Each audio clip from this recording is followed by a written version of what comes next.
সে তাকালো চিত্রার দিকে এবং তার চোখ পড়ল পাশে দাঁড়িয়ে থাকা এক চাকরের ওপর।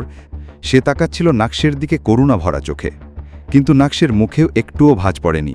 ব্রেকিং নিউজ, গুজরাটের সবচেয়ে বড় কনস্ট্রাকশন ফার্মের ভবিষ্যৎ কি এখন সংকটে? ভানুশালী। এত বড় ক্ষতির পর যদি গ্রুপ অফ ইন্ডাস্ট্রিজ পুনরুদ্ধার করতে পারে, তাহলে এখন কে সামলাবে ভানুশালী গ্রুপ? ভানুশালী গ্রুপ এই ইন্ডাস্ট্রিগুলোর রাশ ধরে রেখেছে। ভানুশালী গ্রুপ শুধু সুরাটের নয়, গোটা গুজরাটে এদেরই সবচেয়ে বড় বিজনেস এম্পায়ার। আমরা তো ওদের সঙ্গে নতুন প্রজেক্ট শুরু করছি। আন্টি, আপনি এত চিন্তা করছেন কেন?